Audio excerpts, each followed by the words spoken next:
Hello everyone and welcome back to some more Gods of Victory NIKKE. George the Lower 10 here. And as a little bit of an update at the time of this current recording, got a little less than a day for, pretty much a little less than a day for Siren's banner. And as of pretty much, well, a couple days now, I technically broke my free-to-play streak. What? What the fuck? Technically, because I actually decided to go ahead and more or less give in a way, and more or less as, I guess, token of appreciation to Shift Up for blessing me with my luck that happened with my massive 2.5 anniversary poll video. I went ahead and purchased not only the 2.5 anniversary pass so I could get Grave's skin, but I also purchased the monthly mission pass, so that way I'll be able to get both Grave's new skin and Cinderella's new skin. I mean, being that I didn't spend for Cinderella's gacha skin back during the 2nd anniversary, might as well get this alternate skin for her. I can do it. And also, in all honesty, I would rather, in theory, I would rather purchase, say the mission pass. That way I at least have a guaranteed skin, plus all the resources leading out to it for pretty much one flat price, versus say the costume gacha, where you would have to spend pretty much normally up to $60 before you potentially get the skin from the RNG, or in the case of Siren and Mihara's gacha skins, $50, because they did give you some free pulls for the gacha wheel. So with that, we now have the beautiful skin for Grave, as well as some vouchers. And also, speaking of using vouchers and pulls, a funny thing happened when I did the more or less last free daily pulls. I did the free daily pull on Mihara's banner, and it just so happened to go SSR, and then next thing I know, it happened to be a dupe for Mihara. And I'll put a more or less a short clip in this point, more or less showcasing that I did get her from a free pull.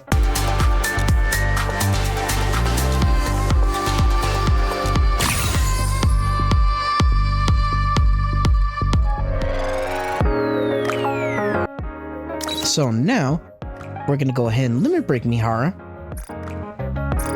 so that way she's a little bit stronger. I need to keep myself healthy so that I can protect Uni. So technically with that, we just need 2 more copies of Mihara if we get lucky, and she will be MLB'd, just like Siren. The unfortunate thing though is that currently at the moment, I don't have enough gems to really do many pulls. True, I do have those 10 advanced recruit vouchers, but I'm gonna hold on to those for the time being. I'm gonna more or less wait to use those till potentially have pulls to do multiple pulls on the banner, so that way I can actually potentially get copies of Mihara. Now, true, I do have the 400 points for the mileage shop that I can use to exchange for copies of Mihara.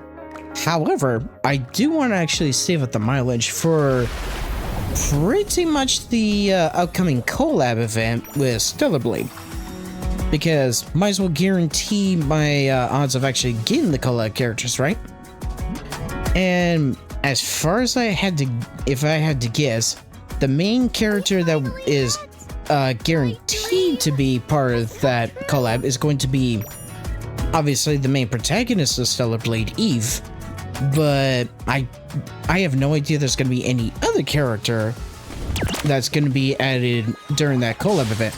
We'll pretty much have to wait till June in order to actually know, or more or less when Shift Up releases some details on it.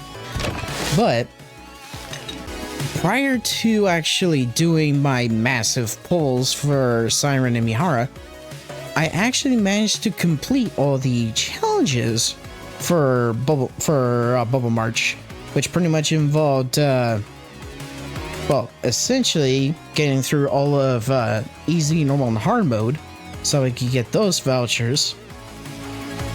And then lastly, completing pretty much 12 waves in challenge mode. So pretty much how I was able to do it is, well, pretty much going level by level. I was pretty much stuck with using whatever resources I had available for research and traits to pretty much so more, well, in a nutshell, more or less I mixed and matched the traits and the troops I had available, so that way I could kind of find an ideal strategy to actually progress from stage to stage. So in terms of the troops, what I can definitely recommend early on, once you get some of the points, minions like the bubble sniper are definitely going to be your best friend. Like, there were stages so I was using a combination of bubble sniper and the bubble gunner, and even throwing in say the bubble nurse or even the bubble medic to actually provide some healing for them. And then there was a certain hard mode, or I think it was in part of the hard mode stages.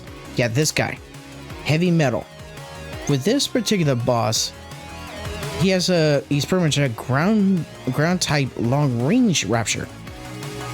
So based on the minions, technically the type that's supposed to have an advantage against a boss like that, and any ground-based raptures that have ranged attacks, are technically these three of the attackers: the bubble attacker, the bubble slayer, and the bubble warrior. So technically when I got to that boss, I would use a combination of, say, the snipers and gunners, and maybe even a couple spawns of, say, the bubble warriors or slayers, so that way, while, say, the bubble sniper can and the bubble gunner can shoot at the boss from a distance, then the attackers can get in and actually do a little extra damage, or just pretty much in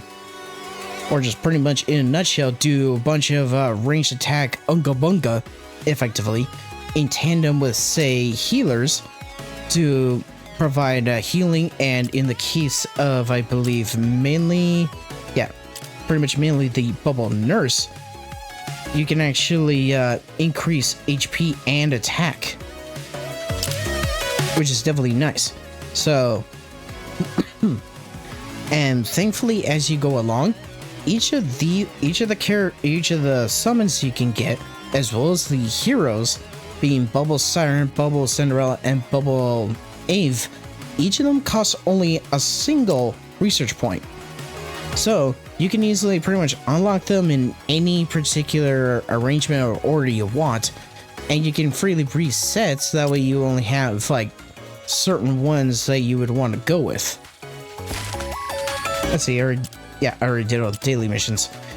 And so pretty much once I got to like certain hard mode stages, a strategy I ended up doing was more or less I would more or less wait till I got enough bubble points, then say start off with summoning Little Mermaid, so that way she can attack some of the enemies, give me some points, then follow up with, say, snipers and gunners to provide some cover fire and more or less eliminate more of the raptures and build up more points, so we could keep summoning them, summon healers, and more or less it would become a battle of attrition until they built up enough forces to then progress through the stages. And yeah, it's definitely a lot of trial and error. When it comes to traits, what I definitely did, and pretty much, especially if this minigame by chance gets added to the arcade, what I definitely would recommend is maxing out summon level and summoning cooldown reduction and summon cost reduction first. Like, these three should definitely be priority, and then more or less use any remaining points or excess points to then upgrade these two, and then pretty much I got to the point where I would upgrade the middle for the heroes for last. And then pretty much by that point, as you progress, you'll pretty much get enough research points and trait points so that way you can pretty much get all the upgrades pretty much by the time you finish hard mode. And then once hard mode is complete, which yeah, I would definitely say heavy metal is the most annoying of the Rapture bosses because of his constant ranged attacks. But then aside from him, with Gluttony, I just pretty much used a bunch of snipers and gunners with healers and whatnot to pretty much overwhelm Gluttony in numbers, and eventually the boss would go down anyway. Because with the Bubble Nurse, you could effectively, like, if you have a whole bunch of them summoned in tandem with, say, snipers, you could pretty much overwhelm and overpower your opponents. Plus, prioritizing these three is definitely crucial when it comes to getting to these later stages. And when it comes to, say, when it comes to, say, upgrading mid-fight, I borderline didn't even worry about that. Like, I pretty much, like, I was getting swarmed so much by the Raptures that it got to the point where I was just really primarily focused on summoning the minions and or the boss summons slash the heroes. I just mainly would prioritize summoning them, having them focus on just pretty much attacking the enemies as much as possible, so to eliminate them, and then just keep on like spawning healers and whatnot. And then if anything, I would then use some of those excess bubble points to then upgrade the troops and whatnot, so that way they could get a little more damage towards more or less like the level gap between them and the enemies. And then I believe when I did the challenge mode, one thing that was kind of interesting with the, actually I think I can show it off, because one thing that was interesting with the challenge mode, I believe based on how many stages you actually completed in easy, normal, or hard, if you got to a certain point, that would actually determine what wave you start in.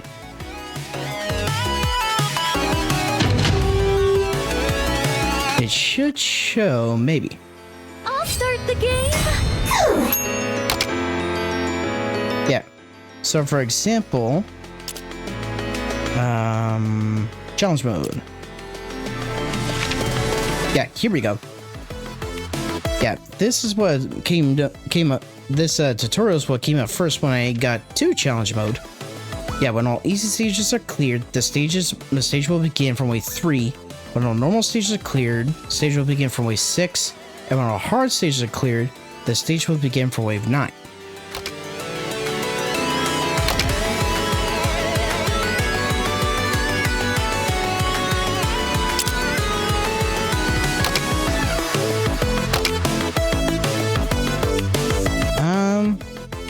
I guess I could kind of show off a little bit.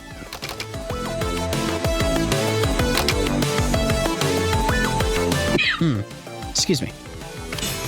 I'll take it from here. Leave it to summoning. But yeah, I could pretty much just start with them and then spawn healers as well as, say, gunners to help out with the team. Deployment complete. I choose. Because as long as you have enough healers swarmed along with other troops, the heroes will pretty much do all the heavy lifting. I choose you. Plus, there will end up being enough healing on the battlefield to where your heroes will probably be, in a way, pretty much unkillable. Yeah, so then by this point, especially since I got reached the maximum, I can see about upgrading other aspects. including the heroes themselves. A little more power. Now forward. You've grown. You've gotten stronger. Charge. Forward.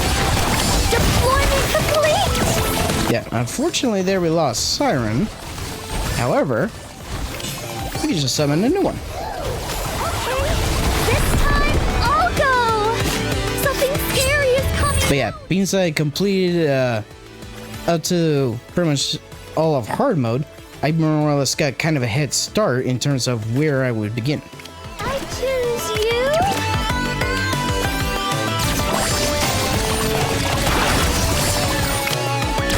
Forward. And so yeah, with enough healers and whatnot on the battlefield, it would pretty much make it to where they could easily survive and do A little more power. and pretty much overwhelm the enemies. Charge.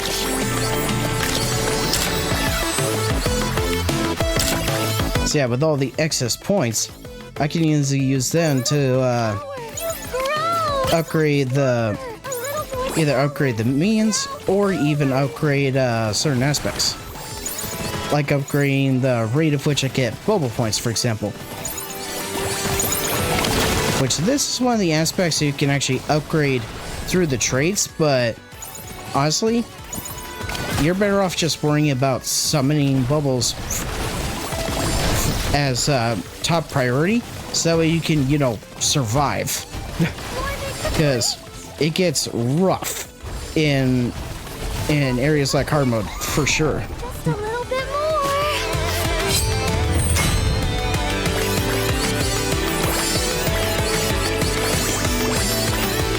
Yeah, you can already see how fast Ave, for example, is healing. Yeah, and as one of the upgrades, whenever, say, each of the heroes are summoned, they'll actually have a special effect that triggers. With Cinderella and Siren, it's primarily an attack, and whenever it's Eve, it's pretty much a healing AoE.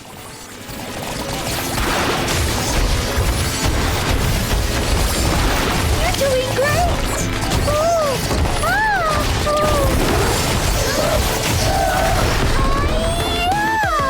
Ooh. Be careful. Yeah, I believe when I did this, I think the farthest I got was wave 16 on challenge mode. You've grown. You've gotten stronger. A little more. You've grown. You've gotten stronger. A little more power. You've grown. You've gotten stronger. A little more power. Now forward. Yeah, so now with all the free points, I can easily upgrade my team without more or less much worry. I choose you. But with a boss like Gluttony, it's definitely going to be pretty much a necessity to get in some extra hands. I choose you. But with enough troops on the battlefield, we'll be able to do enough damage to potentially take him out. I choose you. Forward. Deployment complete.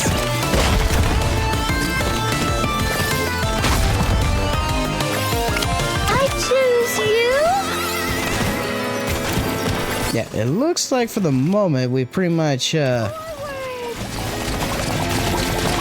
lost a little bit of advantage.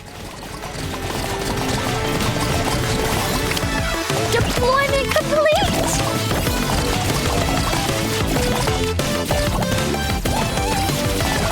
I choose you.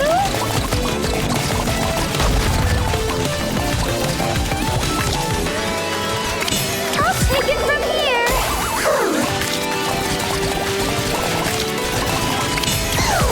Go, Eve! Now's your time to shine, Cinderella. Yeah, at the rate we're getting bubble points, we can easily Deployment complete. kind of get back, kind of gain some lost ground. Forward. Deployment complete.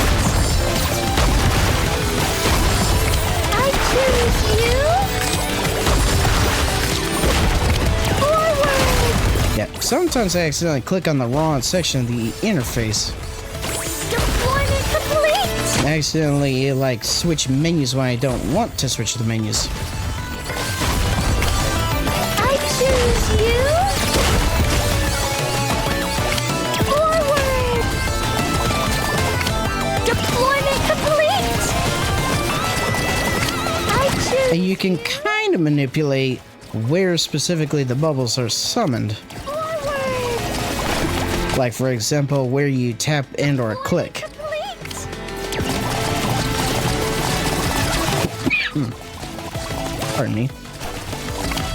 I choose you! There we go. Gluttony's down. Forward! Deployment complete!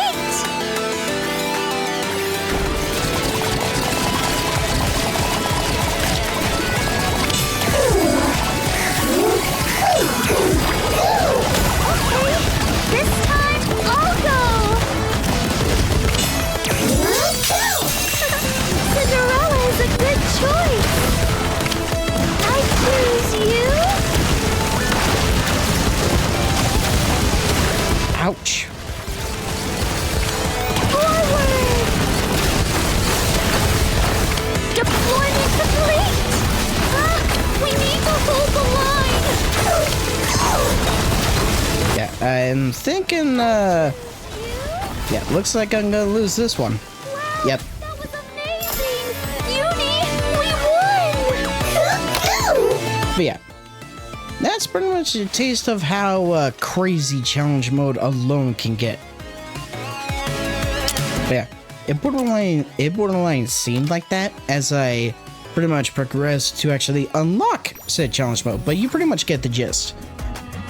Like, you borderline have to do a strategy akin to that, so that way you can actually make it through some of the stages at times, and thankfully you can freely reset the stats in terms of the traits, and you can freely reset like what specific summons you have access to, so that way you can actually change it up depending on what you find most effective. And you can pretty much, in a way, it pretty much ends up becoming kind of a case of trial and error to more or less find the right combination of troops to essentially get through. But yeah, it effectively got to the point to where I was doing pretty much a lot of ranged gunfire unga bunga in order to actually get through the stages, because it got rough during the later stages for sure. I mean, for a minigame, it's definitely challenging to say the least, but thankfully I actually got through, and it was borderline necessary because yeah, it pretty much held 10 advanced recruit vouchers at bay from me. So with that, we pretty much got through that mode. So let's see about equipping Grave with her new skin. Now, I won't be able to get Cinderella's skin until I completed all the missions in the pass. There we go. Now Eve has a new look. So yeah, technically I'm no longer free to play, because I did technically fork up the cash for both the passes, but in all honesty, I think I would rather get the passes for the skins over, say, the costume gacha, because even at a reduced price, yeah, the amount that you would potentially have to pay for the skins is still kind of a bitter pill to swallow. Now, in terms of banners, I still have pretty much a week left for Mihara Bonnie Chain. So there is the potential I can still get 2 more copies of her before the banner ends. I'm not going to worry about touching the mileage points. I'm going to save those pretty much for the collab that's coming up. So pardon me a moment, and after a quick little break, then we'll see about hopping into chapter 17 and continuing the campaign, and more or less seeing what became of the commander after pretty much being metaphorically backstabbed or backshot because of what Crow did. We're more or less going to find out what became of us after Crow's betrayal. So give me a moment.